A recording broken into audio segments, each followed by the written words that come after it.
Hey guys, welcome back to another episode. Today we're going to take a closer look at Nvidia, and more importantly, I want to take a closer look at some recent updates that have to do mainly in the power side, like nuclear power, affecting data centers, which is something that's becoming very popular here in the AI space. So I just want to share some recent updates and some thoughts on some stocks that are very popular in this segment right now. Talking about powering, one great way to power this channel is by making sure to hit the thumbs up and subscribe button and check out the pinned comment for a lot of great offers. So let's get started with today's episode. I want to thank The Motley Fool for sponsoring this video, and check out fool.com/Jose for the 10 best stocks to buy now. With that link, you get a promotional offer for the subscription service. Now, let's continue with today's episode. All right, as I am recording, it is Sunday night. Hopefully I get the video out pretty soon, but we can see Nvidia ended the week at $125. This week is actually going to be a big week, in my opinion, for the AI market for various reasons. First, we do have Nvidia is going to have their AI summit in DC, and that begins on October 7th to October 9th. Now, if I may be honest, I don't believe we're going to get anything crazy as stock investors that would drive the overall stock. It's just more updates on the AI space, more updates on AI solutions, and where AI is kind of changing certain industries like maybe healthcare, like cybersecurity and manufacturing. So if you're investing in hopes that this summit might push the stock price higher, I don't think that's going to be the case. But as a long-term investor, you're definitely going to want to watch at least maybe some of the keynotes to understand some of the big positions or some of the big changes happening with AI. We also do have a few kind of AI events. We have AMD that's going to be reporting their AI accelerator event on October 10th. And then obviously we have the huge robo taxi on 10/10 as well. So we do have a lot of AI events, and overall that can be if everything goes well, it can just be a bullish sentiment to the AI market. If they all do well, it could be a nice boost to AI stocks in the short term of things. Now, like I mentioned, I really want to focus more on the main topic of today's episode, and that's kind of discussing this kind of nuclear power and what we're hearing from big players. So I think for me, we've heard it a lot in throughout the days, right? Where power constraint is such a big issue for data centers, especially AI data centers, as they become heavier and heavier in power needs.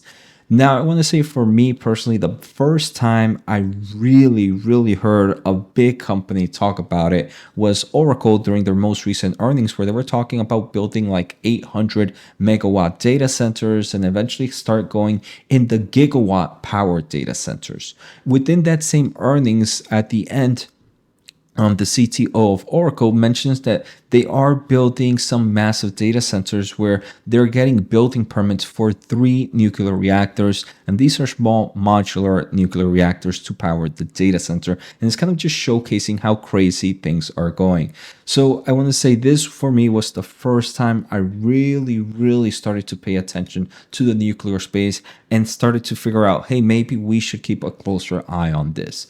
Now, I want to say, in my opinion, building data centers is what's going on in the building. It's still a construction and building industry, so it's not something that would grow in revenue very rapid, right? It takes time to build data centers. So if there are any nuclear companies out there, it's going to take time for them to get that revenue.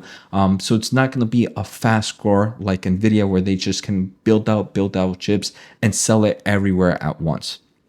So that's the first thing, and kind of just focusing more on this AI investment market. Recently on October 2nd of this year, so a few days ago, Microsoft mentions that they're going to be investing 4.3 billion euros to boost AI infrastructure and cloud capacity in Italy. So we continue to hear updates and news about big cloud data centers spending more money on AI infrastructure. Now, when bringing into that, these AI data centers are going to be huge. And on October 3rd, we heard Google CEO said that the company is considering whether to power its data centers with nuclear plants, and they are evaluating technologies like small modular reactors, SMRs, which is what we heard from Oracle as well. Especially since Google, very similar to all these other tech giants, is looking to build over 1 gigawatt data centers. Now, this is isn't necessarily the first time we've heard about some form of nuclear power for data centers. It seems like back in March, AWS acquired an energy data center campus next to Susquehanna to a nuclear power plant there in Pennsylvania to help power their overall data center campus there. And then most recently here we saw in September where Microsoft announced that it would take 100% of a revived 3 Mile Island nuclear power plant in an 837 megawatt 20-year deal. So we are seeing big players like Amazon, like Google, and like Microsoft all announce either the thoughts of following with some form of nuclear plants or small modular reactors, or actually creating deals already. But like I mentioned, I do believe this market is going to fall very similar to the construction market, where it takes time to build out a lot of these solutions. And like I mentioned, it takes years to build out data centers. So if one is investing in companies that are in this market, I think it's going to be kind of a long road with a lot of volatility, where some might be expecting huge revenue growth in the short term of things. I think in the long term, maybe industries or companies in this stock can definitely benefit. Now, throughout a very, very quick research, most of the companies here dealing with kind of that small nuclear reactors or SMRs are a few pre-revenue companies, and I might do more deep dive on them, but I just kind of want to showcase these. Again, these are one of those that are going to be very volatile, high risk, but maybe high reward in the long term of things. We can see the first one is Oklo, and Oklo is one that deals with SMRs as well. And Sam Altman, the CEO of OpenAI, is invested in this company. Again, it seems year to date the stock is up pretty much, not much. I do believe this was a SPAC, but from its year to date low, the stock is up nearly 100%. Again, these are just companies. I'm not saying I would buy them anytime soon.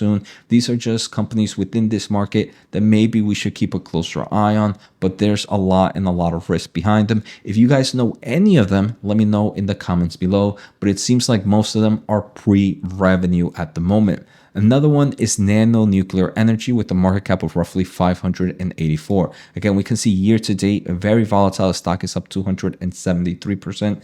Again, I wouldn't say I'm buying any of these, but it's just some of the popular ones that are happening with SMRs, and ones that either one might not invest in them, but doing research within these companies can help us understand more about the overall market, maybe hear more about the competitive landscape, maybe understand more of how revenue can kind of generate in the long term of things. But in the short term of things, like I mentioned, these are going to be very, very volatile.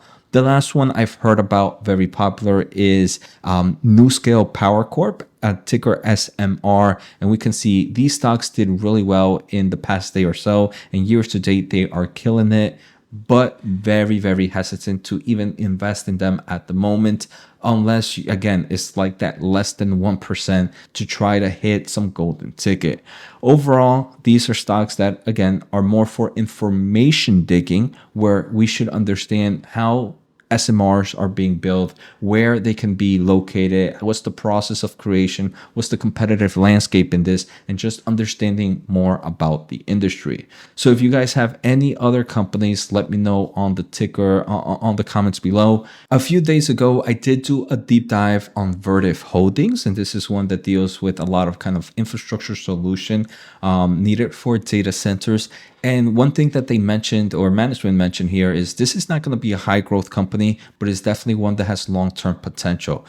So definitely check out that deep dive where I pretty much talked about the ins and outs of this company. And I believe kind of that same mindset would go with the nuclear power companies, as is going to be one that focuses more on the building aspect, and you won't see heavy revenue growth at the beginning. So I hope you guys enjoyed today's episode. Take care, have a good day, and see you next time.